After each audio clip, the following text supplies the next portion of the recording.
حامدا لله اولا وثانيا رضيت بالله ربا وبالاسلام دينا وبمحمد نبيا ورسولا. اعوذ بالله من الشيطان الرجيم. بسم الله الرحمن الرحيم. يا أيها الذين آمنوا أطيعوا الله وأطيعوا الرسول ولا تبطلوا أعمالكم. அன்பினிய இஸ்லாமிய சொந்தங்களே, தாய்மார்களே, சகோதர சகோதரிகளே, ஜும்மா வணக்கத்தை நபி வழியில் நிறைவேற்றுவதற்காக நாமெல்லாம் இங்கே ஒன்று குழுமி இருக்கிறோம்.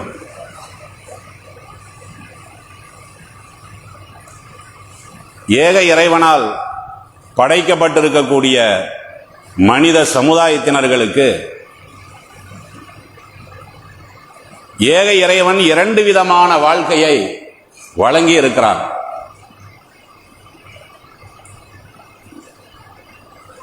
ஒன்று உலக வாழ்க்கை, மற்ற ஒன்று மறுமை வாழ்க்கை. இந்த உலக வாழ்க்கையை பொறுத்தவரை எந்த மனிதனுடைய உயிருக்கும் உத்தரவாதம் இல்லை. இந்த உலகத்திலே நாம் எதையெல்லாம் இன்பம் என்று கருதுகிறோமோ அந்த இன்பங்களுக்கும் நிலையான ஒரு எல்லையும் இல்லை. இதுதான் உலக வாழ்க்கை என்பது. மறுமை வாழ்க்கையை பொறுத்தவரை அங்கே உயிருக்கு உத்தரவாதம் இருக்கிறது. எது போன்ற கூலிகளை, பாக்கியங்களை அல்லாஹ் ஜல்லஷானஹு தஆலா மறுமை நாளிலே வழங்குகிறானோ அந்த பாக்கியங்கள் எல்லாம் என்றைக்கும் நிலையாகவே இருக்கக்கூடியவை. இப்படி இரண்டு விதமான வாழ்வை அல்லாஹ் ஜல்லஷானஹு தஆலா மனித சமுதாயத்திற்கு என்று வழங்கி இருக்கிறார். இதில் இந்த உலக வாழ்க்கை என்று நம்ம சொல்றோம் பாத்தீங்களா, இந்த உலக வாழ்க்கையை பொறுத்தவரை பலவிதமான சந்தர்ப்பங்களை அல்லாஹ் ஜல்லஷானஹு தஆலா எல்லா மனிதனுக்கும் கொடுத்திருக்கிறான். சந்தர்ப்பம்னா என்ன? ஒரு வியாபாரம் பண்றீங்க, நஷ்டமாயி போச்சு. நீங்க வேற ஒரு வியாபாரத்தை என்ன செய்யலாம்னா தேர்ந்தெடுக்கலாம். ஒரு கல்யாணம் பண்றீங்க, மன நிம்மதி இல்லை. இப்ப நியாய பிரகாரம் நம்ம தலாக்கை செய்துவிட்டு வேற ஒரு பெண்ணை நம்ம என்ன செய்யலாம்? திருமணம் செய்து கொள்ளலாம். இதே மாதிரிதான் பெண்ணும். கல்லானாலும் கணவன், புல்லானாலும் புருஷன் என்று இஸ்லாம் சொல்லல. பிடிக்கலையா உனக்கு, ஒத்து வரலையில் உனக்கு, வேற ஒன்று தேர்வு பண்ணு. இப்படி எந்த ஒன்றுக்குமே இஸ்லாமிய மார்க்கத்தில் உலக வாழ்க்கையில் அல்லாஹ் ஜல்லஷானஹு தஆலா என்ன செஞ்சிருக்கிறான்? வாய்ப்புகளை வழங்கி இருக்கிறான். ரொம்ப கடுமையான அளவிற்கு முயற்சி பண்றான், தோத்து போயிட்டான். அடுத்த வருஷம் முயற்சி பண்ணு, அதே பாடத்தை நீ எழுது, வாய்ப்பு இருக்கா இல்லையா? ஆனால் இந்த வாய்ப்பு மறுமை நாளில் இருக்கிறதா? இந்த சாரத்தை முதல்ல நம்ம என்ன செய்யணும்? உள்வாங்கி கொள்ளணும். ஏன்னா இந்த மறுமை விஷயத்துல நாம ஏன் அசால்ட்டா இருக்கிறோம்னு கேட்டா, உலக மாதிரியே தான் மறுமை நாளை நம்ம என்ன செய்யறோம்? கற்பனை பண்றோம். மறுமையின் நாளில் அது மாதிரியான வாய்ப்புகளை அல்லாஹ் கொடுப்பானா? மறுமை என்பது வாய்ப்பளிக்கப்படக்கூடிய நாள் அல்ல, அது தீர்ப்பளிக்கப்படக்கூடிய நாள். மாலிகி யௌமித்தீன் தானே படிக்கிறீங்க. மறுமை நாள்ல நான் பாவியா போனா பாவிதான், நான் சாலிஹான ஆளா மறுமை நாள்ல போனேன்னு வைங்களேன், எப்பவுமே சாலிஹான ஆளு தான். மறுமை நாள் என்பது நாம அமல் செய்வதற்கோ இது மாதிரி ஜும்மா தொழுகையில் கலந்து கொள்வதற்கோ ஹலால் ஹராமை பின்பற்றி வாழ்வதற்கோ இதுக்கெல்லாம் மறுமை நாளே கிடையாது. ரசூல்லா கூட ஒரு பழமொழியை சொல்லியிருப்பாங்கல்ல, நாமெல்லாம் கேள்விதானே பட்டிருக்கிறோம். அத்துன்யா மஸ்ராத்துல் ஆஹிரா. இந்த உலகம்னா என்னங்கிறத முதல்ல நீ உன்னுடைய உள் மனசுல பதிவு பண்ணி வச்சுக்க. ஏன்னா எல்லா மனிதர்களுக்கும் ஒரு பார்வை இருக்கும். அவனுக்கு இந்த உலகம் தான் பெருசாவும் இருக்கும். காலையில எந்திரிச்சவன சம்பாதிக்க போவான், திம்பான், படுப்பான், எந்திரிப்பான், மறுபடியும் சம்பாதிக்க போவான். அவனுக்கு ஒரு லட்சியம் இல்லை, அவனுக்கு உலகம்தான் லட்சியம். ஏதாவது ஒரு சின்ன இழப்பு ஏற்பட்டுச்சுன்னு வைங்களேன், அதை அவனுக்கு பொறுத்து கொள்ளவே முடியாது. அதையவே நினைத்து கொண்டு வாடிட்டு இருக்கானா இல்லையா? காரணம் என்னன்னா உலகத்தினுடைய பார்வை அவனுக்கு அப்படித்தான் இருக்கிறது. உலகம்தான் பெருசு. சரியான பார்வையில பார்த்தீங்கன்னா படைப்புல கூட உலகம் ரொம்ப சின்னதான். செவ்வாய் கிரகம் பார்க்கிறோமா இல்லையா? அதை விடவா இது பெருசு? புதனை விடவா இது பெருசு? ஏனைய கோள்களை விடவா இது பெருசு? கோள்கள் என்ற அடிப்படையில் வைத்தால் கூட இது ஒரு கடுகளவுக்கு தான், அந்த அளவுக்கு தான் இருக்குது. அப்ப ரசூல் ஸல்லல்லாஹு அலைஹி வஸல்லம் அவர்கள் என்ன சொல்றாங்க? இந்த கடுகளவு உலகம் இருக்குல்ல, இதை நீ உனக்கு வாய்ப்பா பயன்படுத்திக்க. மஸ்ராத்துல் ஆஹிரா. இந்த உலக வாழ்க்கை என்பது நீங்க விவசாயம் பண்ணக்கூடிய இடம் தான். என்ன விவசாயம்? விவசாயம் பண்ணா விளைச்சல் வரணும் இல்ல. இப்ப நம்ம ஜும்மா தொழுகிறோம், விதை போட்டாச்சு. நன்மை எங்க கிடைக்கும்? மறுமை நாள்ல ரெடியா இருக்கு. ஏன்னா நம்ம ஜும்மாங்கிற விதையை போட்டுட்டோம்ல, திக்ருங்கிற விதையை போட்டுட்டோம்ல, ஹலாலை பேணுவோம் என்ற விதையை போட்டுட்டோம்ல, ஹராம செய்ய மாட்டோங்கிற விதையை போட்டுட்டோம்ல. இப்ப மறுமையின் நாள்ல நாம இது மாதிரியான காரியங்களை செய்துவிட்டு போய் மறுமையில் நின்றால் ஏமாற்றம் இருக்காது. அல்லாஹ் ரஹ்மான் தானே, அளவற்ற அருளாளன் தானே. யா அல்லாஹ், நான் உலகத்தில் தொழுகவே இல்லை, இவனுக்கு ஒரு 2 மணி நேரம் டைம் கொடு, போய் எல்லாம் தொழுதுட்டு வந்துருப்போம். ரமதான்ல நோம்பே வைக்கல, சரி இவனுக்கு ஒரு மாசம் டைமை கொடு, அப்படி எல்லாம் சொல்லுவானா? அந்த கற்பனை கூட உங்களுக்குள்ள வந்து விடக்கூடாது. குர்ஆன்லயே அல்லாஹ் சொல்றான்ல, வயௌம யஅல்லுல் லாலிமு அலா யதைஹி. அநியாயக்காரனாக இந்த உலகிலே நடக்கிறானே, மறுமையின் நாள்ல பாத்தீங்கன்னா இப்படி நகத்தை கடிச்சுக்கிட்டு இப்படியே இருப்பான். ஏன் நகத்தை கடிக்கிறான்? நகத்தை சில பேர் கடிச்சுக்கிட்டே இருப்பான், பாத்தீங்கன்னா குழப்பத்தில் உட்கார்ந்துருப்பான்னு அர்த்தம். என்னடா இப்படி ஆகி போச்சு, அப்படி ஆகி போச்சு, ஒரு சிந்தனையே அவன்கிட்ட இருக்காது. அவன் தான் நகத்தை கடிப்பான். அப்ப மறுமையின் நாள்ல சில பேர் நகத்தை கடிக்கிறானா, நகத்தை கடித்து விட்டு புலம்புகிறான். யாலை தனி அல்லாஹ் குர்ஆன்ல சொல்றான்ல 25வது அத்தியாயத்துல, இத்தகத்து மஅர் ரசூலி சபீலா. அல்லாஹ்வுடைய தூதரோடு நான் நட்புறவை ஏற்படுத்தாமல் இருந்து விட்டேனே. அவர் 23 வருஷம் பிரச்சாரம் பண்ணார். அந்த ஊர்ல தான் நீ இருந்த, அவரை டெய்லி பார்த்த, அவரும் டெய்லி பிரச்சாரம் பண்றார், டெய்லி சத்தியத்தை எடுத்து சொல்றார். அப்பவெல்லாம் என்ன இல்லை, உனக்கு கண்ணு தெரியல, காது செவிடா போய் இருந்த, கண்ணு இருந்தும் குருட்டு பையனா போய் இருந்த, அப்படித்தானே இருந்த. அப்படி இருந்ததுனாலதான் மறுமையின் நாள்ல அவன் புலம்புறான். அதே மாதிரி யா லைத்தனி யா வைலத்தா லைத்தனி லம் இத்தகது ஹலீலாங்கிறான். இவனை போய் நான் நண்பனா எடுத்துக்கிட்டானே, அல்லாஹ்வுடைய தூதரை நான் நண்பனா எடுக்கல. இது அவங்கள பத்தி மட்டும் அல்லாஹ் சொல்லல. இப்போ அல்லாஹ்வுடைய தூதர் இல்ல, நாம நண்பரா போய் எடுக்க முடியுமா? எடுக்கணும். குர்ஆன் தான் நண்பர். குர்ஆன் இருக்கு பாத்தீங்களா, அதான் நம்மளுடைய நண்பன். நபிகள் நாயகம் ஸல்லல்லாஹு அலைஹி வஸல்லம் அவருடைய பொன்மொழி இருக்குதே, அதான் நம்மளுடைய நண்பன். அப்ப நான் ஒரு தீய நண்பனை நான் தேர்வு செஞ்சுட்டேனே, சரியான ஒரு நண்பனை நான் தேர்வு செய்யவில்லையே என்று மறுமை நாளில் புலம்புவதாக அல்லாஹ் குர்ஆன்ல சொல்றானா இல்லையா? அது ஏன் நண்பனையும் சொல்றான்? நண்பனை சொல்றது காரணம் என்ன? இன்றைக்கு உலகத்தில் சீரழிவுகள் இருக்கு பாத்தீங்களா? அதுல பல பேர் சிக்கி தவிக்கிறான் பாத்தீங்களா? யாரு காரணமா இருப்பான்னு கேட்டா நண்பன் தான் காரணமா இருப்பான்.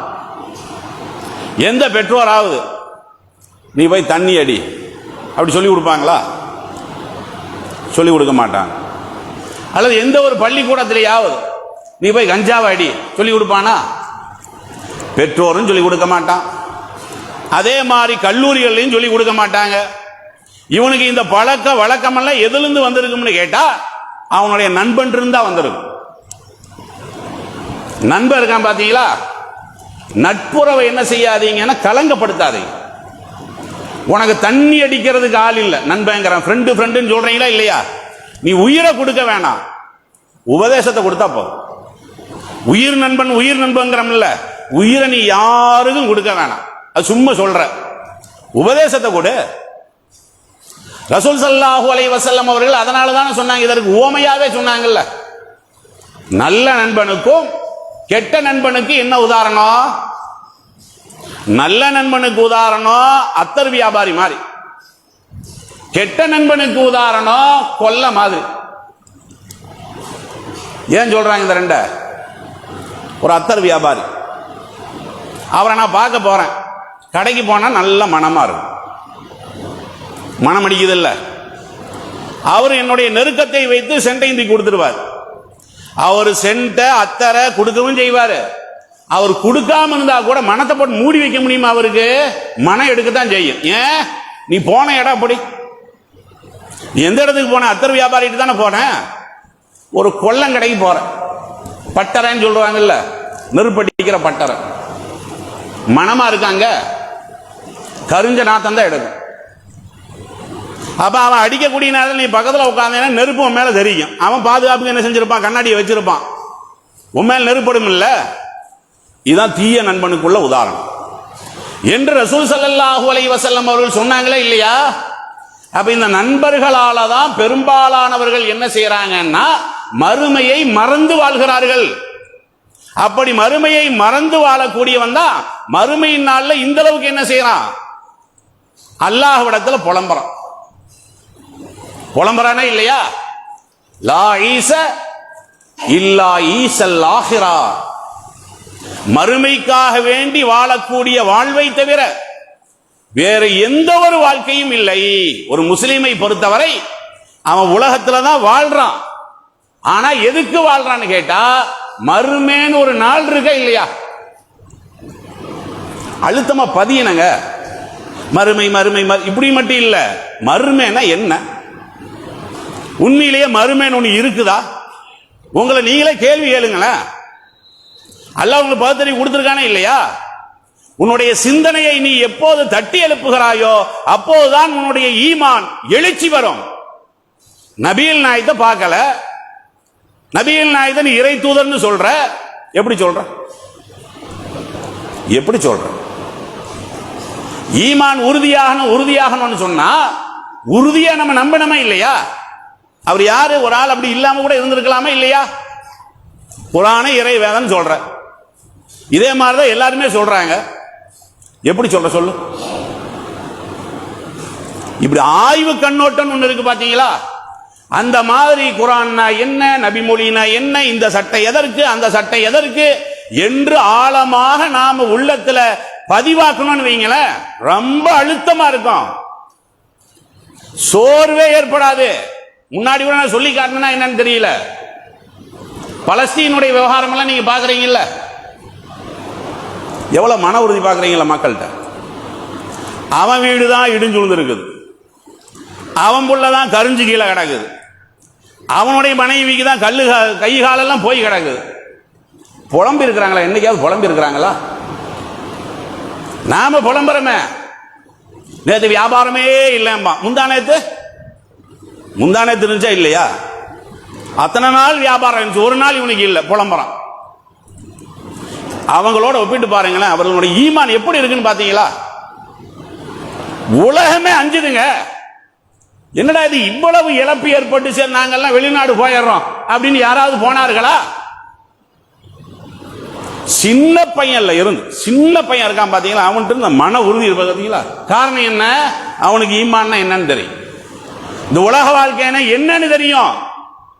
அப்ப அந்த அழுத்தம் நம்மிடத்தில் இல்லாத காரணத்தினாலதான் மறுமையை பற்றி என்ன மாதிரியான எச்சரிக்கையை நாம் செய்தாலும் அது இந்த காதுல போய் இந்த காதுல வெளியே வந்துருதே தவிர, காதுல போனா உள்ள இறங்கணும் இல்ல, பதியினம் இல்ல, பதிஞ்சா நமக்கு அச்ச வர்ணம் இல்ல.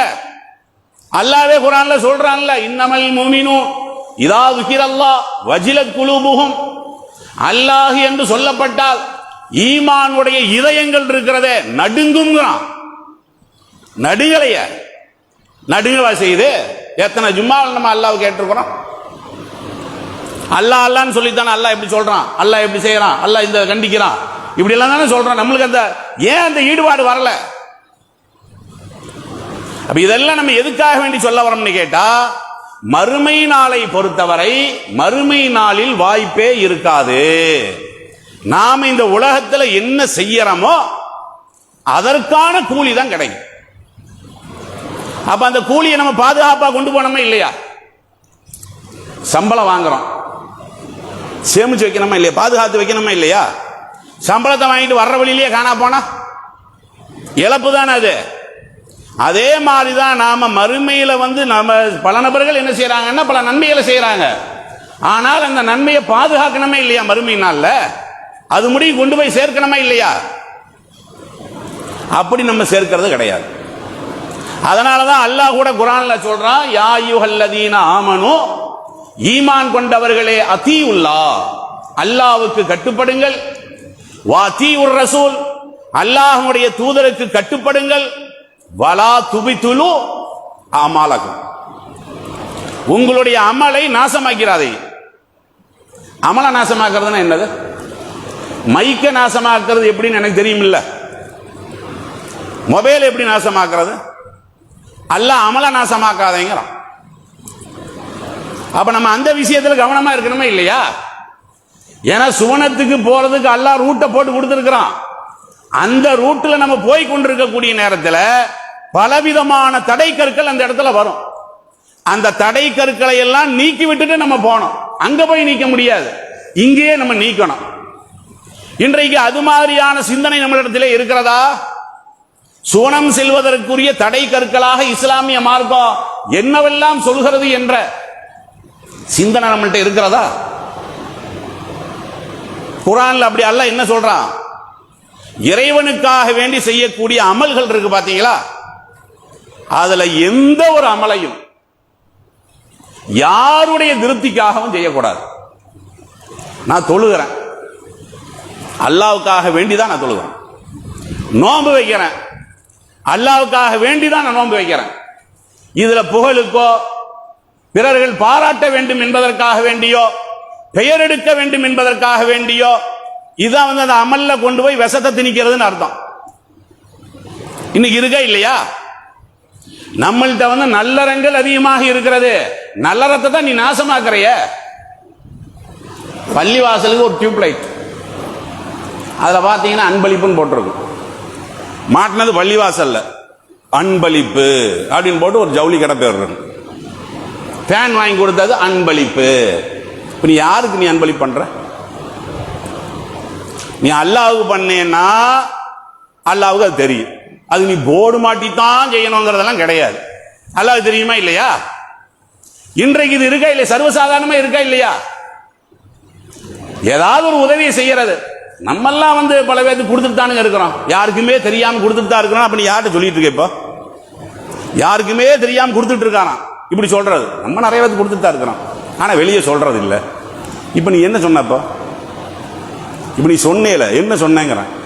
இதை சொல்றைய நீ பேரை போட்டு அட்ரஸை போட்டு சொல்லையே தவிர நம்ம பரவலா எல்லா பக்கம் கொடுத்துட்டு தானே இருக்கிறோம். அந்த பள்ளிக்கு நான் எவ்வளவு கொடுத்துருக்கிறேன், இந்த பள்ளிக்கு எவ்வளோ, இந்த காலேஜுக்கு எவ்வளோ பட்டியல் போடுறமே இல்லையா? தடக்கல்லாய் போச்சு. தான தர்மம் செய்யறோம், அதுல எல்லாம் நன்மையை கொடுத்துட்டான். இந்த நன்மையை தூக்கிட்டு நம்ம சொர்க்கத்துக்கு போலான்னு பார்த்தா அதுதான் தடைக்கெல்லாம் வந்து நிக்குது. இன்னைக்கு அப்படிப்பட்ட ஒரு சூழ்நிலை ஏற்பட்டிருக்கா இல்லையா? பெருசா வேணா இன்று அன்பளிப்பு கொடுத்தா கூட, அன்பளிப்பு இருக்கு பாத்தீங்களா, அன்பளிப்பை கொடுத்தால் கூட அதை சொல்லி காட்டுவது. திருமணத்தில் பாக்குறீங்க, மொய் வாங்குறதுக்கு எழுதி வச்சிருப்பாங்க பாத்தீங்களா, இந்த மாதிரி ஒரு பெஞ்சியை போட்டு உட்காந்துக்கிறார். மொய் வாங்குறது எழுதி வச்சுக்கிட்டே இருப்பான். அப்துல் காதர் சட்டி, அவரு ஃபேனு, இப்படி எழுதி வைக்கிறான் பாத்தீங்களா. அது என்ன உட்காந்து எழுதிட்டு இருக்கிற என்னன்னா, அவன் என்னைக்காவது கூப்பிடும் போது அவன் என்ன கொடுத்தான், சட்டி கொடுத்தானா, அதுக்கு மேல பெருசா நீ கொடுத்துறாத, அவனுக்கு ஒரு சட்டியை கொடுத்துரு. அதான் அன்பளிப்பை இவனும் திருப்பி கொடுக்கணுங்கிற மாதிரி என்ன செய்யறான் நினைக்கிறான். அன்பளிப்பு கொடுத்தவனும் என்ன நினைக்கிறான்னு கேட்டா, அவன் அன்னைக்கு வீடு திறப்பலா கூட்டான். நம்ம என்னத்தை வாங்கிட்டு போனோம் நீயே சொல்லு, பெரிய டிவி ஸ்கிரீன் தான் வாங்கிட்டு போனோம், இந்த என்னத்தை கொடுத்துருக்கான்னு பாரு. இதெல்லாம் இருக்குது பாத்தீங்களா. அப்ப இது நல்லறோன்னு நினைச்சுக்கிட்டு நம்ம செய்யறோமா, அல்லது நம்ம இந்த உலக மக்கள் எப்படி செய்யறாங்களோ அந்த மாதிரி நம்ம இதை செய்யறோமா? உமர் ரலியல்லாஹு அன்ஹு அவர்கள் என்ன செய்யறான்னு கேட்டா, ஒரு ஆளுக்கு வந்து ஒட்டகத்தை கொடுக்கிறார், அன்பளிப்பா தான் கொடுக்கிறார்.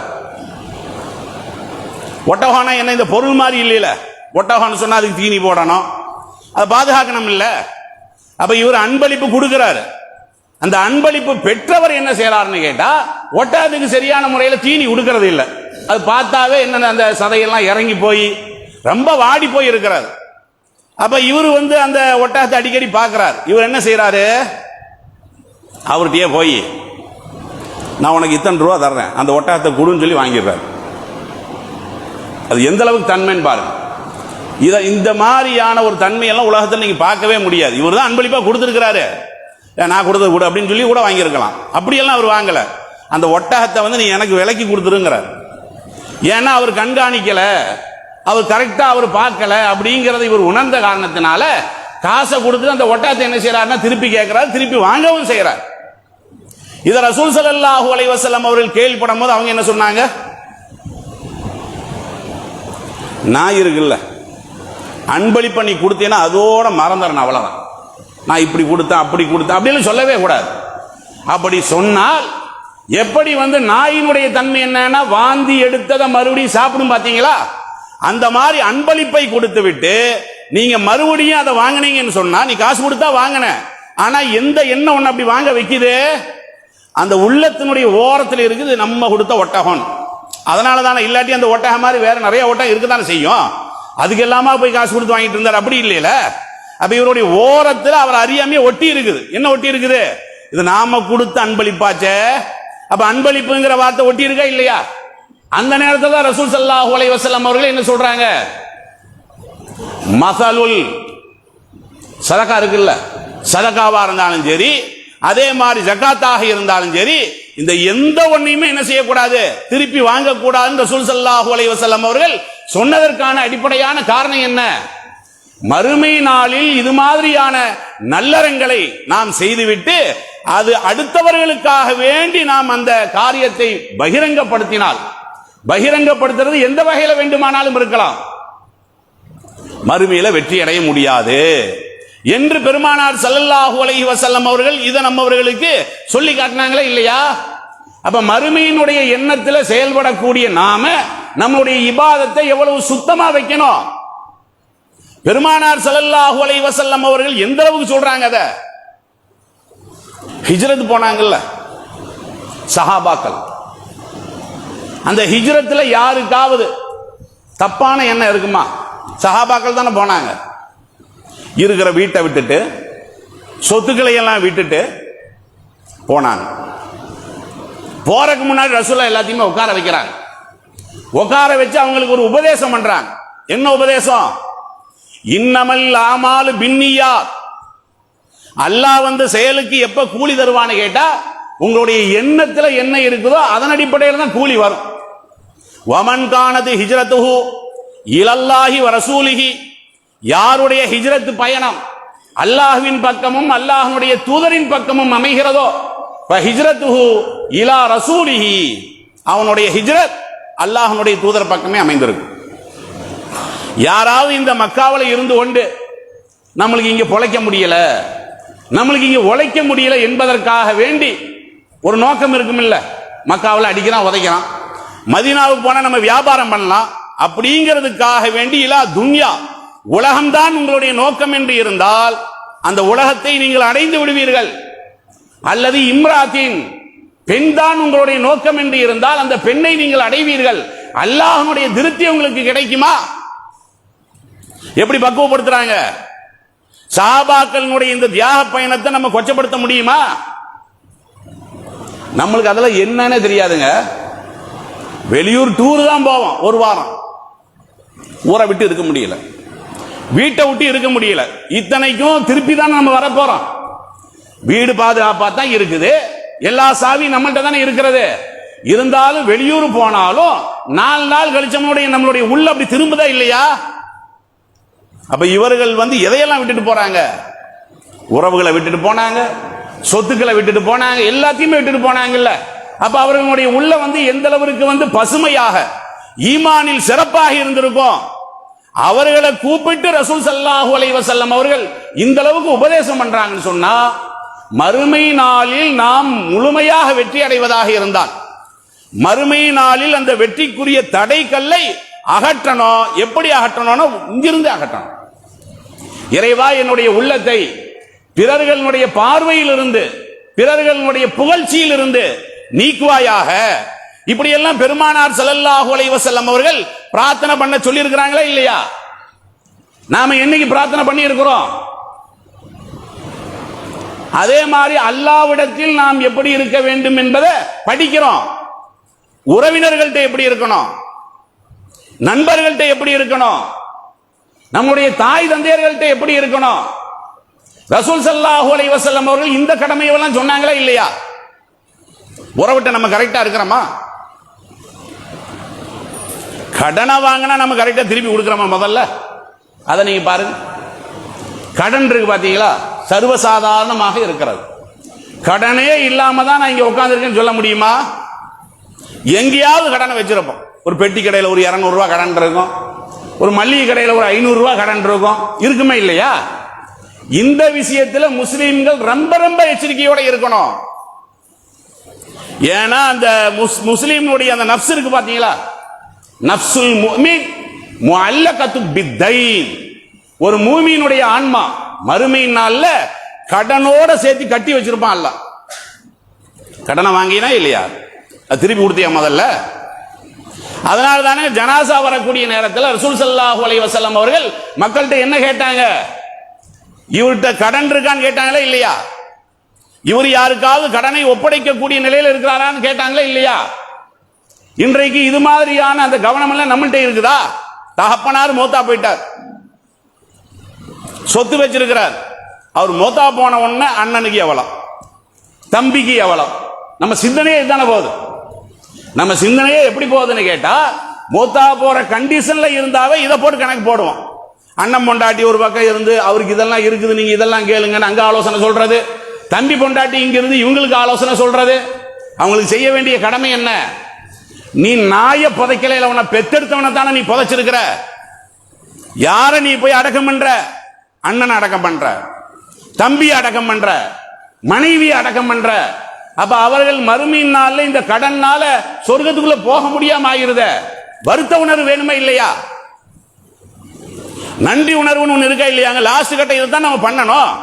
அப்ப என்னுடைய தகப்பனார் யார்ச்சியெல்லாம் கடன் வாங்கினார், அதை நான் நிறைவேற்றுறேன். யாருக்கெல்லாம் வாக்குறுதி கொடுத்திருக்கிறார், அதை நான் நிறைவேற்றுறேன். அப்படிங்கிற மாதிரியான அந்த எண்ணம் நம்மள்கிட்ட வருகிறதா? கடன் வாங்கக்கூடியவர்கள் என்ன செய்யணும்னு கவனமா இருக்கணும். ஏன்னா கடன் வாங்குறோம் பாத்தீங்களா, எல்லாருமே யோசிச்சு பாருங்க. சோத்துக்காக வேண்டிய நம்ம கடன் வாங்கி இருக்கிறோம். கடன் யார் வாங்கலாம்? சோத்துக்கு வழி இல்லை, கடன் வாங்கலாம். துணி எடுக்கிறதுக்கு வழி இல்லை, கடன் வாங்கலாம். அதே மாதிரி வீட்டுக்கு வாடகை கொடுக்கறதுக்கு வழி இல்லை, கடன் வாங்கலாம். அத்தியாவசிய தேவைக்கு நம்ம கடன் வாங்கி இருக்கிறோமா? எதுக்கு நம்ம கடன் வாங்கி இருக்கிறோம்? நாம வாங்கின கடன் எல்லாத்தையுமே பாத்தீங்கன்னா பெரும்பாலும் ஆடம்பரத்துக்கு தான் நம்ம வாங்குவோம். ஒரு ஏசி வாங்குறதுக்கு கடனை வாங்குவோம், வீடு கட்டுறதுக்கு கடனை வாங்குவோம். இன்னும் சொல்ல போனா நம்மளை எல்லாம் நரகவாதியா மாத்துறதுக்கு தான் இன்றைக்கு சைத்தானே பயங்கரமா சூழ்ச்சி பண்ணிட்டு இருக்கிறான். சும்மா இருப்பான் வீட்டுல, டக்குன்னு ஒரு மெசேஜ் விழுவும், HDB ஃபைனான்ஸ் உங்களுக்கு 75,000 ரூபாய் செலக்ஷன் ஆகிருக்குதுங்கிறார்.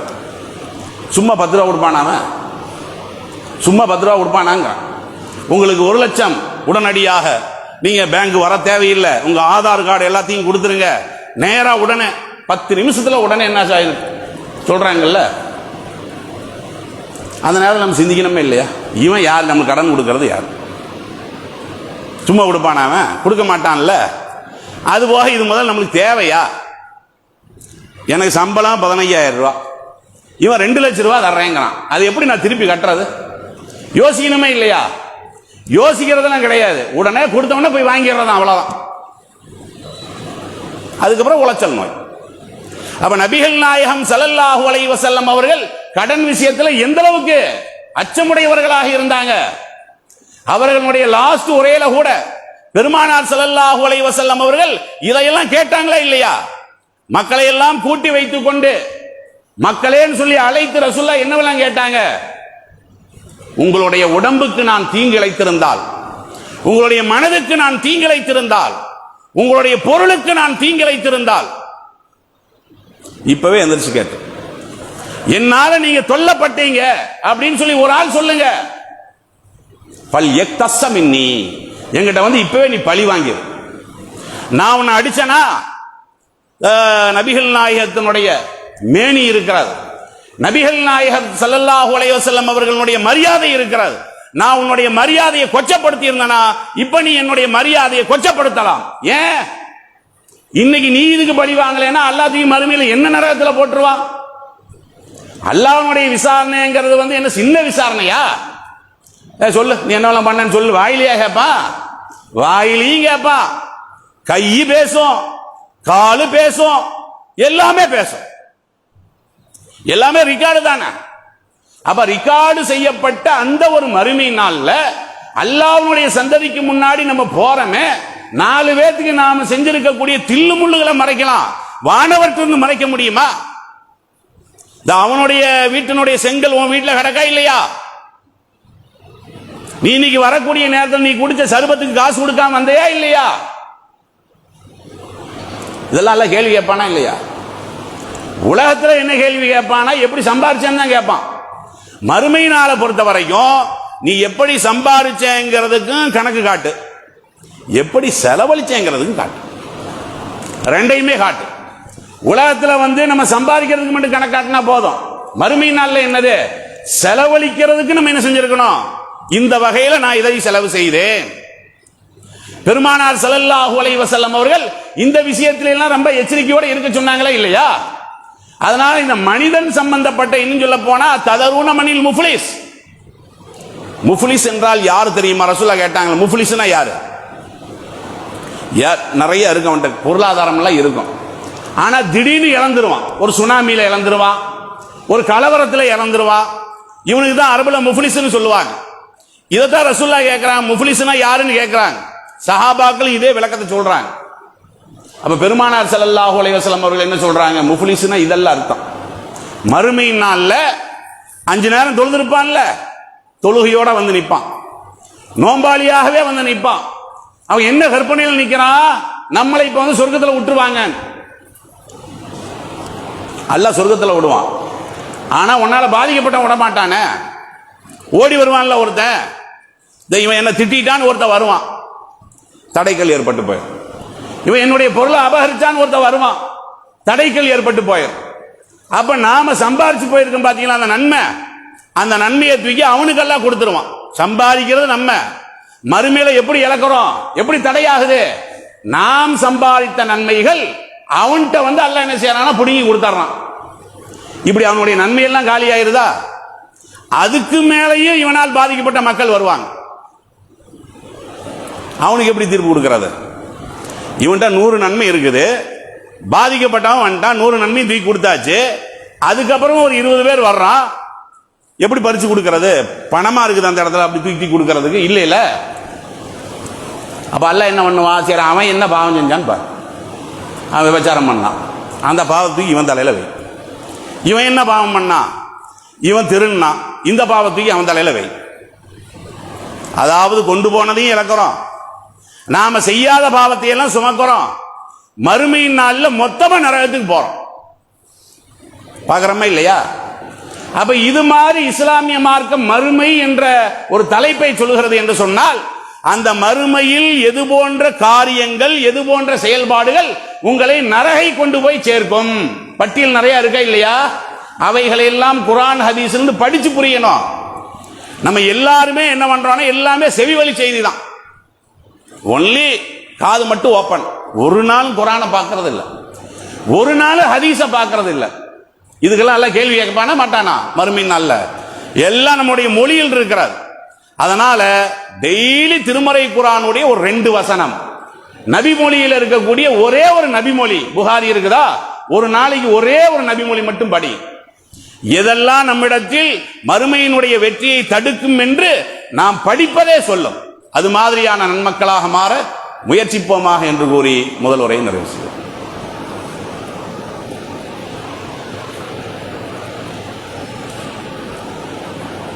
அன்பினிய இஸ்லாமிய சொந்தங்களே, நாம் நன்மைகளை செய்தாலும் அந்த நன்மைகளை எல்லாம் அளிக்கக்கூடிய தடை கற்கள் நிறைய இருக்கிறது அப்படிங்கிறதா இந்த தலைப்பினுடைய நோக்கம்.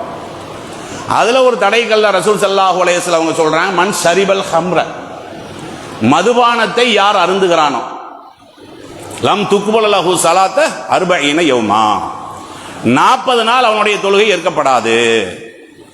அவன் தொழுதான் இருப்பான், அவன் என்ன பண்ணிருப்பான், தண்ணி அடிச்சிருப்பான். மதுபானம் அருந்துறான் பாத்தீங்களா? அந்த மாதிரி மதுபானம் அருந்துவார்கள் என்று சொன்னால் 40 நாள் அவனுடைய தொழுகையை ஏற்கப்படாது என்று பெருமானார் ஸல்லல்லாஹு அலைஹி வஸல்லம் அவர்கள் என்ன செய்யறாங்க, இந்த அளவுக்கு அந்த மதுபானத்தை பத்தி எச்சரிக்கை பண்றாங்க. உலகத்துல ரசூலுல்லாஹ் தடுத்த அளவுக்கு யாருமே தடுத்திருக்க மாட்டாங்க.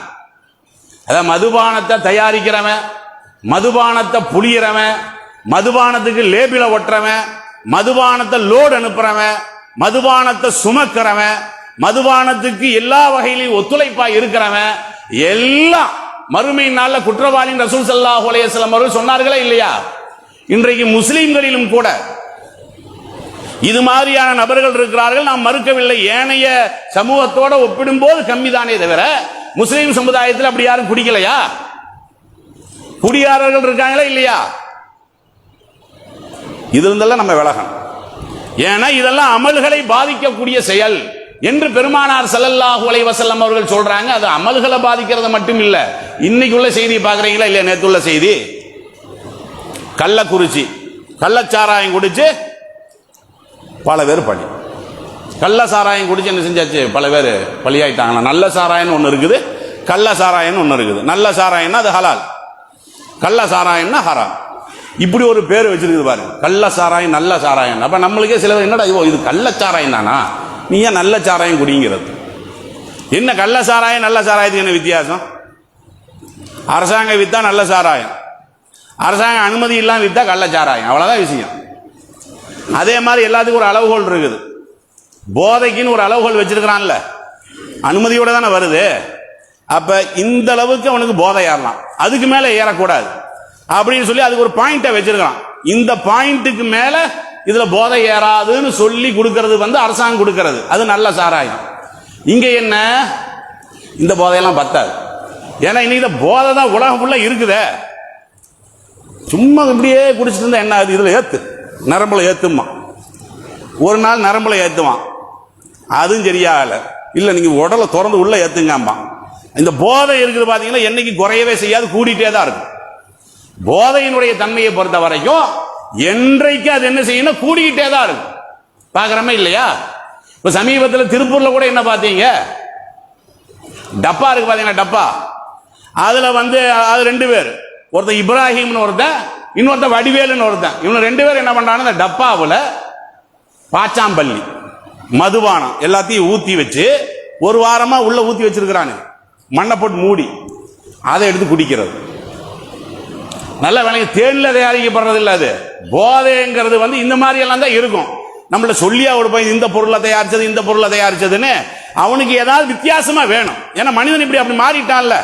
எல்லாம் மனநோய், கேட்ட சோகத்தை மறக்க, சோகத்தை மறக்க நீ செத்து போன புலம்பிட்டு இருக்கிறான், இல்ல அரசாங்கத்தை குறை சொல்லிட்டு இருக்கிறான், பாக்குறோம் இல்ல.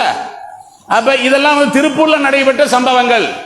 அது என்னன்னு, எதை நீங்க டப்பால போட்டு 3 நாள் அது கொஞ்சம் ரச மாதிரி ஒண்ணு வரும் பாத்தீங்களா, வேதியியல் பொருளும்பாங்கல்ல, அதுல ஏதாவது ஒரு போதை மாதிரி ஒண்ணு இருக்கும்.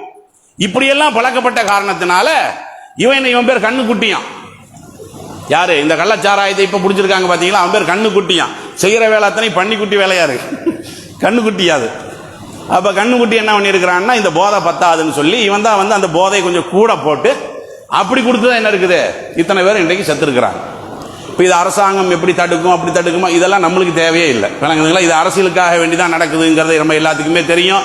இது எந்த அரசாங்கமும் தடுக்காதுங்கிறது தெரியும். நம்ம போட்டு குறை சொல்லிட்டு இருக்கிறோம். உடனடியாக அவர்கள் அதை அறிவித்தார்கள் இதை அறிவித்தார்கள். இது எப்படி அறிவிக்கலாம்னா, நாம் என்னமோ இஸ்லாமிய அரசில் இருந்து உட்கார்ந்து பேசுற மாதிரி பேசிட்டு இருக்கிறோம், எல்லாமே முஸ்லீம் சட்டங்கிற மாதிரி. அவன் அப்படிதான் அறிவிப்பான், அரசாங்கமே நடத்துது இல்ல. அதை அரசாங்கத்தினுடைய மெயின் இது என்னது, பொருளாதாரமே மதுபானம் தானே. அப்ப அவங்க மதுபானத்துக்கு எதிராக அவங்க பண்ணுவாங்க, நீங்க குடிகாரர்களாக மாறாதீங்க, நீங்க குடிகாரர்களாக மாறாதீங்க, யாராவது பிரச்சாரமா பண்ணுவாங்க. யாரெல்லாம் இப்ப பாதிக்கப்பட்ட குடும்பத்தை போய் சந்திச்சிருக்கிறானோ, வாங்கண்ணா வணக்கங்கண்ணா தாங்கண்ணான்னு எல்லாம் படிக்கிறான்ல, தண்ணி அடிச்சுட்டு பாடினவன் தான் போய் என்ன செய்யறான், ஆறுதல் சொல்றது. பாக்குறீங்களா இல்லையா? இந்த பாட்டை படிக்கும் போதே அவன் தண்ணி அடிச்சிருக்கிறான். இவன் போய் என்ன பண்றான், கள்ளச்சாராயத்தை ஒரு படத்துல, ஒரே ஒரு படத்துலயாவது மதுபானத்தை காட்டாம எந்த மூதேவியாவது படத்தை எடுத்திருக்கிறானா? எந்த படத்தை வேணாலும் போடுங்க, சிரிப்பு நடிகன்னு காட்டுவான். அவன் 4 பேர் கூட சேர்ந்தா அவனும் தண்ணி அடிக்கிறதா காட்டுவான். சாதாரணமா இருக்குங்க. 3 மணி நேரம் படத்துல கிட்டத்தட்ட 1.5 மணி நேரம் பாத்தீங்கன்னா எல்லாம் அந்த பொம்பளை மேட்டரா இருக்கும் அல்லது தண்ணி மேட்டரா இருக்கும். இவன் உனக்கு கதாநாயகன், இவனுடைய ரசிகனி. இந்த கீழ்த்தரமான கேடுகட்ட மக்களை வழிகெடுக்கக்கூடிய இந்த மூதேவிகளுக்கு இவன் ரசிகனாயவன். பாக்குறீங்களா இல்லையா? இந்த பற்றெல்லாம் முதல்ல தூக்கி போடுங்க. இதெல்லாம் களிசடை. சினிமா என்பது களிசடை கூடம். அந்த களிசடை கூடத்தில் இருக்கக்கூடிய எல்லாருமே தான் அரசியலையும் இருக்கிறாங்க, எல்லா துறையிலையும் அவங்க தான் இருக்கிறாங்க. இவங்க வந்து அப்படி மதுபானத்தை கிழிச்சு போட்டு ஈமான் இருந்தா தானா விலகு, அவ்வளவுதான். ஈமான் இருக்கா, மற்றவர்கள் அது எப்படியோ போய் தொலைறாங்க, அதை பத்தி நம்ம பேச வேண்டிய அவசியமே இல்லை. ஒரு முஸ்லிம் என்ன செய்யணும், நம்மை தெரியாமல் என்னுடைய மகன் குடித்துக் கொண்டிருக்கிறான், என்னுடைய மகள் குடிக்கிற, இன்னைக்கு பொம்பளைய குடியாரியா இருக்கிறாங்க. நாம நினைக்கிற கல்லூரிக்கு போறாங்கன்னு, கல்லூரியில போய் அவர்கள் போதைக்கு உட்பட்டு, ஏன்னா கல்லூரி வாசல்ல தானே எல்லாமே பிடிபடுது. போதை பொருள் எங்க பிடிபடுதுன்னு பாருங்க, எல்லாம் கல்லூரி வாசல்கள் தான் என்ன செய்யும் பிடிபடும். சென்னையில எல்லாம் பிடிபட்டது நீங்க பாக்குறீங்களா இல்லையா? நல்ல கவனமா இருந்தது. அப்ப இது மாதிரியான விஷயங்கள்ல குழந்தைகள் பாதிப்படைந்து தவறான வழியில் சென்று விட்டால் அவர்கள் என்ன செஞ்சிருவாங்க, மார்க்கத்தை விட்டு அப்பாற்பட்டவர்களாக மாறி விடுவார்கள். அதனால மறுமையில் வெற்றி தரக்கூடிய விஷயங்களாக அல்லாஹ் எவைகளை எல்லாம் சொல்லுகிறானோ அவைகளை நடைமுறைப்படுத்தி மறுமையில் வெற்றி பெறக்கூடிய நன்மக்களாக மாற முயற்சி செய்வோமாக என்று கூறி ஜும்மா உரையை இத்தோடு நிறைவு செய்கிறேன். வாஹிரு தாவானா அனில் ஹம்துலில்லாஹி ரப்பில் ஆலமீன்.